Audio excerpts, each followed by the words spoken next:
Hello friends, welcome to SSC coaching centre. दोस्तों, आज के वीडियो में देखने वाले हैं नंबर सिस्टम का क्वेश्चन, जो कि बहुत इंपॉर्टेंट रहता है। पूरा वीडियो देखिएगा।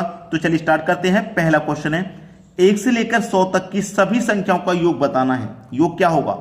1 से लेकर 100 तक का मतलब 1 2 3 4 5, ऐसे ही आप कहां तक लिखें? 100 तक लिखें। फिर उन सबका जोड़ें। आप सबको जोड़ेंगे तब आप बता पाएंगे इसका योग क्या है। लेकिन मैं आपको एक ऐसी ट्रिक बताऊंगा कि आपको जोड़ना नहीं पड़ेगा, आपका ट्रिक लगाना है, आंसर आ जाएगा। ट्रिक क्या है? पहले ये देख लेना कि अंतर हमारा समान है कि नहीं। 1 और 2 में 1 का अंतर, 2 और 3 में 1 का अंतर, 3 और 4 में 1 का अंतर। अंतर संख्याओं में समान है ना, 1 का अंतर। जब अंतर समान रहेगा तो आपको क्या करना है? First plus last divided by 2। ठीक है, first plus last divided by 2, और जितनी संख्या रहेंगी उतनी से गुना करना है। जितनी संख्या रहेंगी, जैसे यहाँ पे 100 संख्या है, सॉरी यहाँ 10 लिखा हुआ है, 100 संख्या है ना, तो 100 से गुना। जितनी संख्या रहेंगी ना उतने से गुना करना है। तो फर्स्ट संख्या तो आपकी यहाँ पे 1 है, प्लस लास्ट संख्या आपकी 100 है, डिवाइडेड बाई 2 करेंगे, जितनी संख्या उतने से गुना। तो कितनी संख्या भाई? 100 संख्या, तो 100 से गुना। ठीक है, अब 100 में जोड़ दो 1, तो ये हो जाएगा 101 डिवाइड में 2 गुने 100। 2 से कटा दो 100 को, तो 50 बार में 0 आ गया। 5 एकम 5, 5 का 0 से करेंगे 0, 5 एकम 5, 50 50 50 50। किस ऑप्शन में? सी ऑप्शन में। मिल गया आपको आंसर अपना। इतना होगा, बस इतना करना है आपको।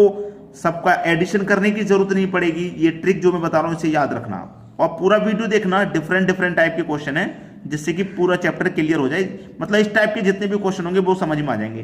तो चलिए अगला क्वेश्चन देखेंगे। अब अगला सवाल, 1 2 3 4 5 6 7 8, ऐसे हम कहां तक जा रहे हैं भाई? 60 तक जा रहे हैं। 60 तक जा रहे हैं।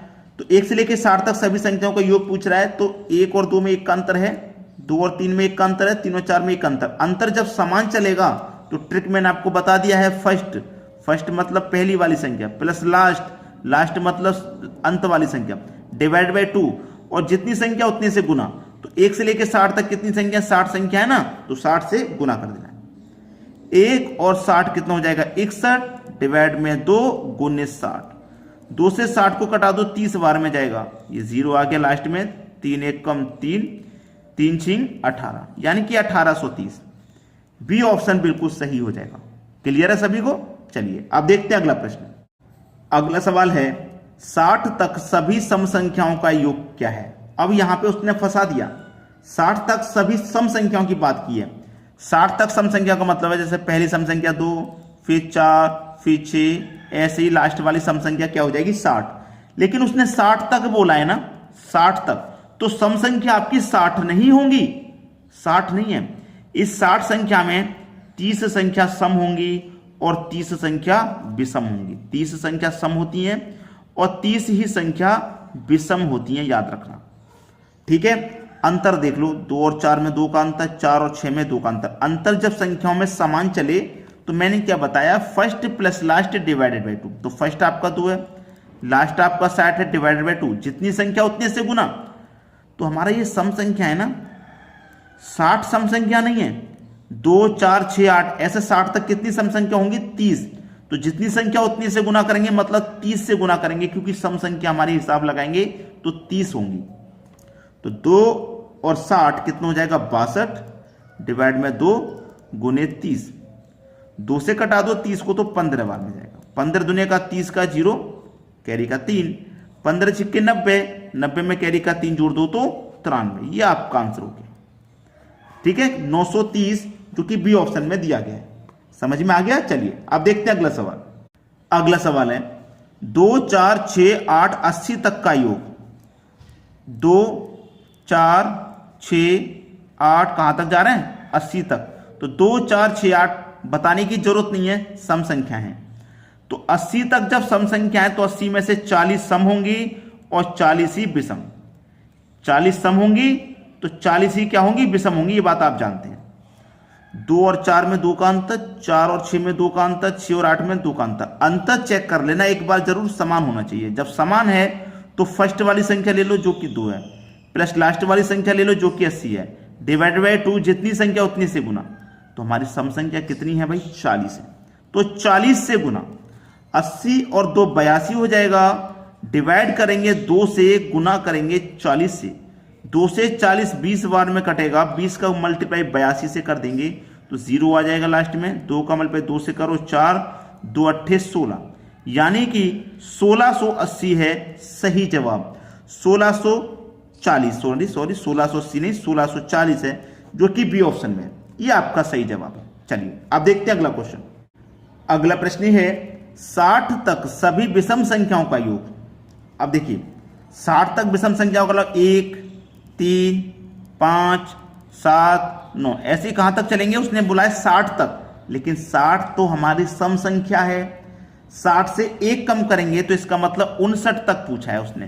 भाई 60 तो हमारी सम संख्या होती है ना, वो पूछ रहा है विषम का, तो 60 से जस्ट पहले विषम संख्या कौन सी होगी? 59 होगी। तो ये यहां तक पूछा है। अब उसने 60 संख्या दी है ना, तो 60 में से 30 सम होंगी और 30 विषम होंगी। ये बात आपको अच्छे से पता है, ठीक है। अंतर देखना, 1 और 3 में 2 का, 3 और 5 में 2 का, 5 और 7 में 2 का, 7 और 9 में भी 2 का। अंतर जब समान चले तो मैंने क्या बताया? फर्स्ट वाली संख्या यानी कि जो 1 है, लास्ट वाली संख्या तो 59 है, डिवाइडेड बाई 2, जितनी संख्या उतने से गुना। संख्या कितनी है भाई? विषम 30 हो जाएंगी, तो इसका मतलब 30 से गुना। तो 1 और 59 हो जाएगा 60, डिवाइड करेंगे 2 से, गुने करेंगे 30 से, तो 2 से 30 कट जाएगा 15 बार में। 15 का 0 से मल्टीप्लाई करेंगे 0, 15 छिक्के 90 होता है भाई, यानी कि आंसर आ जाएगा आपका 900। ठीक है, 900 आंसर आ जाएगा, बी ऑप्शन सही जवाब। चलिए अब देखते हैं अगला क्वेश्चन। अगला सवाल है 21, 22, 23, 24, 75 तक हम जा रहे हैं। संख्याएं कैसी हैं? लगातार, यानी कि 21, 22, 23, 24। 21 में 22 में 1 का अंतर, 22 23 में 1 का, 23 24 में 1 का अंतर। जब समान है तो मैं क्या कहता हूं? फर्स्ट वाली संख्या लो जो कि 21 है, प्लस लास्ट वाली संख्या लो जो कि 75 है, डिवाइडेड बाई 2 कर दो। मल्टीप्लाई क्या करेंगे? जितनी संख्या उतने से मल्टीप्लाई, गुना। तो यहां पे 21 से लेके 75 तक लगाना है हमको हिसाब। अगर मैं 1 से लेके 75 तक जाता तो पूरी 75 संख्याएं होती, लेकिन 20 संख्या पहले की नहीं दी, तो 75 में से मैं 20 घटा दूंगा तो 55 बचेगा। इसका मतलब संख्या कितनी है मेरी? 55 है। 21 से लेके 75 तक कितनी संख्या है? 55। 21 और 75 को जोड़ेंगे तो 96 हो जाएगा। 2 से डिवाइड कर दो, 55 से मल्टीप्लाई। ठीक है, अब 2 से मैं कटा दूंगा 96 को, तो ये 48 बार में कटेगा और 48 का 55 का हो जाएगा मल्टीप्लाई। तो 48 और 55 का मल्टीप्लाई, 5 अट्ठे 40 का 0, कैरी का 4, 5 चौके 20, 5 अट्ठे 40, 20 और 40 60, 60 में जोड़ दो कैरी का 4 तो 64, कैरी का बचा 6, 5 चौके 20, 20 में जोड़ दो कैरी का 6 तो हो जाएगा 26, यानी कि 2640 बिल्कुल सही जवाब है, जो कि सी ऑप्शन में। बहुत सारे बच्चों को ये मल्टीप्लाई का तरीका नहीं पता होता, एक ही लाइन में आंसर आना है, ये तरीका बहुत सारे बच्चों को नहीं पता है, मुझे मालूम है। तो मैं आपको ये तरीके का वीडियो जरूर बना के दूंगा। ठीक है, चलिए अब देखते हैं अगला क्वेश्चन। अगला सवाल है 3 के प्रथम 10 गुणजों का योग क्या होगा? भाई एक काम ईमानदारी से करिएगा, वीडियो पसंद आया है तो लाइक, और उन बच्चों तक जरूर शेयर कर दो जो कोचिंग में तैयारी नहीं कर रहे, घर पे कर रहे हैं, जिनके पास पैसे नहीं है महंगी महंगी कोचिंग में जाने के लिए। हम आपको बिल्कुल फ्री पढ़ाते हैं, तो बिल्कुल फ्री है लाइक और शेयर। तो लाइक कर देना हमारे लिए, क्योंकि हमें अच्छा लगता है आप हमारी वीडियो को देख के पसंद करते हैं, और शेयर उन बच्चों के लिए जरूर कर देना जो बेचारे घर पे बैठ के तैयारी कर रहे हैं। और इस क्वेश्चन को मैं आपको दूंगा होमवर्क के लिए। आप भाई पढ़ाई कर रहे हैं तो एक क्वेश्चन तो आपको होमवर्क के लिए कभी कभी मिल ही जाना चाहिए कि नहीं? तो 4 ऑप्शन है, बताइए अपना अपना आंसर। तरीका मैंने आपको बता दिया है, तरीका बता दिया है, आसान सवाल है। ठीक है, तो लाइक शेयर और होमवर्क वाले क्वेश्चन का ध्यान रखिएगा, कमेंट करके जरूर बताइएगा। ठीक है दोस्तों, धन्यवाद।